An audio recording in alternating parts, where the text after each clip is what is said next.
I just wanna let you know I'm proud. I just wanna let you know I'm proud.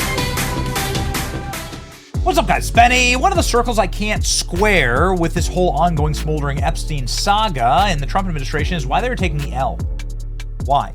Why take the L when you have nothing but W's that you could put up on this? I mean, you have a director of the FBI and a deputy director who've been promising to release everything on Epstein and then prosecute all the criminals involved with Epstein. You have President Trump, who, again, according to all available evidence and information, has a spectacular track record with Epstein, including, but not limited to, President Trump mainstreaming Jeffrey Epstein when he was running in 2016. Listen, if Trump had something to hide with Jeffrey Epstein, like, do you think that he'd make comments like this as he's kicking off his presidential run? Bill Clinton. Nice guy.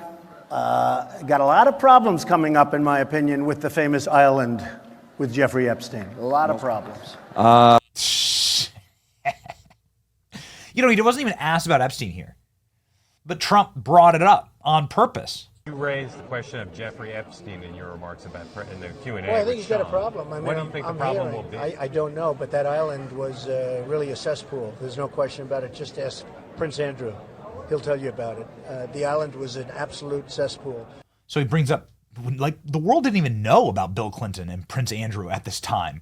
It shows how much Trump knew was going on, how disgusting it was. The reason why Trump found it disgusting and is not a part of it, and I believe that in my bones, is because, well, I mean, wouldn't the deep state have used this information against Trump in 2016?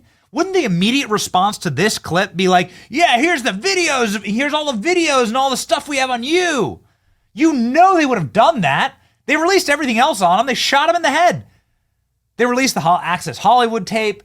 You're telling me that the deep state held back the literal Trump card to end Trump's political career? Shut up. You know, shut up. Like, I'm not stupid. They released everything they could. Trump is, if anything, the single most vetted candidate in the history of the world because they've released everything, every scrap, every piece of dirt they have on the guy.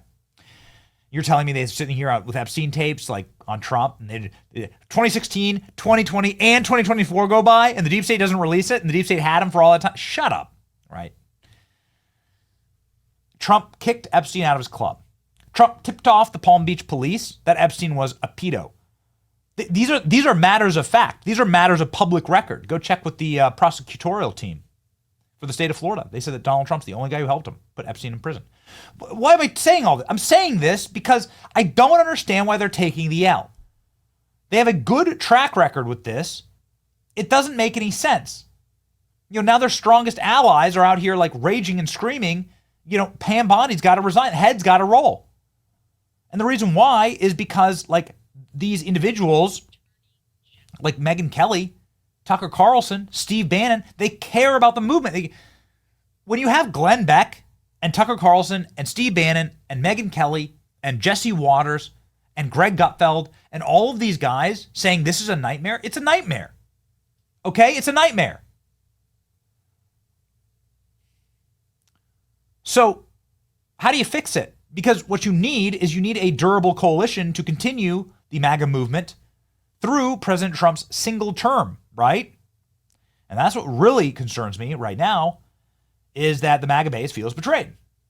On Theo Von's podcast, before J.D. Vance and Donald Trump romped to their landslide victory, J.D. Vance demanded that the Epstein list be released. Vice that's much worse. Everybody in politics has a vice that's much worse than alcoholism is the way that I put it. But we release the list. Seriously, we need to release the Epstein list. That is an important thing. Agreed. 100% agreed. Well done. J.D. Vance, speaking for the base. J.D. Vance's past social media commentary on the existence of Jeffrey Epstein's client list has come back to haunt him as he defends the Trump administration's handling of the investigation. The vice president said this week backed Trump Attorney General Pam Bondi, that came under fire for backtracking on the campaign promise to release the highly sought after Epstein evidence. After years of spouting promises to release the list, the administration this week sensationally claimed no such list exists, sparking criticism from Trump's most loyal supporters. Donald Trump didn't do anything wrong with Jeffrey Epstein, Vance told podcaster Theo Vaughn when he was confronted by Elon Musk's wild claims about the so-called list. Whatever the Democrat and the media say about him, this is total BS.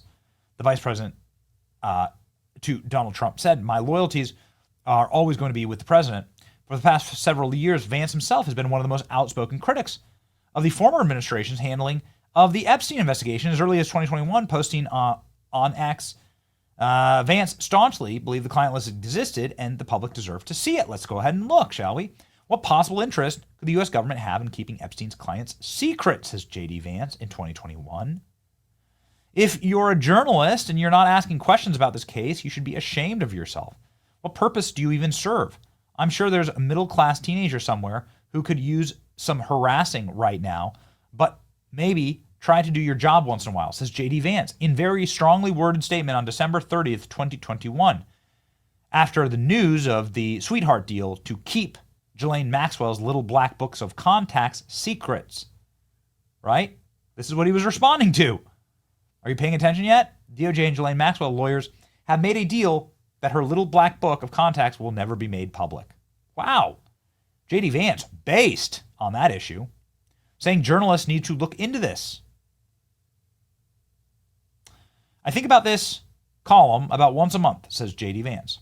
And we'll tell you what the column is. This is also 2021.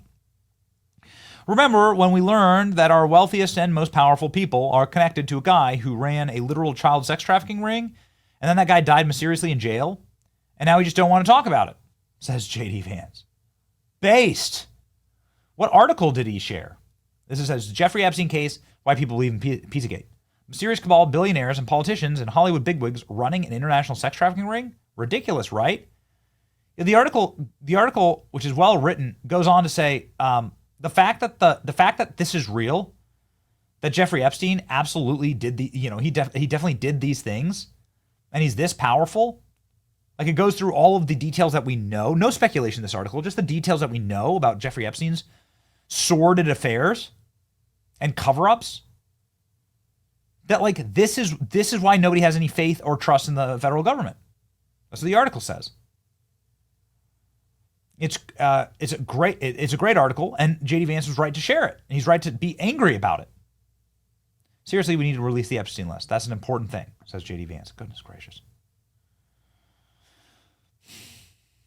J.D. Vance was pissed when he saw the Elon Musk tweet that Donald Trump was on the Epstein list. I agree with him, right? Like, he deserves to, be upset about this. I don't think that the administration again. Why would you take the L when you have nothing but W's on this issue? But I do think that it threatens, it's an important credibility test, I think. And it's going to be a litmus test as well. Everybody's sharing this clip. It's obvious that they're trying to set the table for Trump betrayed MAGA by not releasing the Epstein list in 2028. Soon they'll try and do this and they'll go after J.D. Vance as well. It's all too predictable. Is this being used to sabotage MAGA? I don't know. I hate it. But I think that the Trump team, needs to be smarter and needs to get out in front of this and stop causing unnecessary damage on it. I really truly believe it in my bones.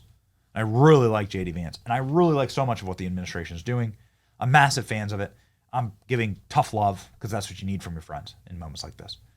Here's J.D. Vance responding to Elon Musk's accusation, since deleted and apologized for, that Donald Trump's on the Epstein list. Elon just hit the airwaves today. Bring it up, dude. Oh, man. The fucking missile is in the cannon. Okay. Wow. Elon Musk, time to drop the really big bomb, right? And I thought this was going to be on Iran. So it's funny. I haven't even seen. Right? I haven't even seen this one. But he goes, at real Donald Trump is in the Epstein files. This is the real reason they have not been made public. Have a nice day. Nice signature from a South African DJT. Man. Well, so just so your audience is aware, when is this going to air? Like tomorrow or 2 days from now? 45 minutes. It's airing now, dude. No, I'm joking. I'm joking. Well, I'm just saying, like, No. presumably when this comes out, people are going to know more about this than Right, even I people do will. because I just learned about this. this. kind of happened on the plane when I was coming on down here. Okay, I agree. Look, This is new. Here's my basic reaction to like all this stuff is look. First of all, absolutely not. Donald Trump didn't do anything wrong with Jeffrey Epstein. Like, the guy is whatever the Democrats and the media says about him. That's totally BS. Here's my basic read on it. First of all, I'm the vice president to President Trump. My loyalties are always going to be with the president. And I think that Elon, he's an incredible entrepreneur. He's actually done, I think Doge was really good. This sort of effort to root out waste, fraud, and abuse in our country is really good.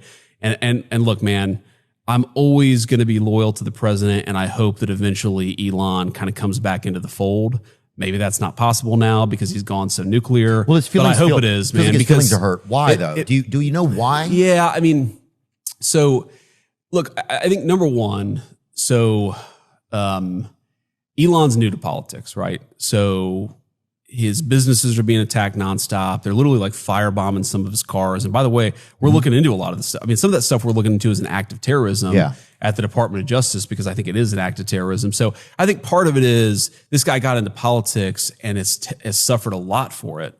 But I mean, and I get the frustration there, and I get the frustration that, I mean, look, Congress, you got this spending bill. But the main purpose of the bill is not actually spending or cutting spending, though it does cut a lot of spending. The main purpose of the bill is to prevent the biggest tax increase. But I understand, like, it's a good bill. It's not a perfect bill. Like the process in DC, if you're a business leader, you probably get frustrated with that process because it's more, bureaucratic. It's more slow moving. Yeah. So I think there's just some frustrations there. But I really, man, I think it's a huge mistake for him to go after the president like that. And I think that if he and the president are in some blood feud, most importantly, it's going to be bad for the country. But I don't think it's going to be good for Elon either.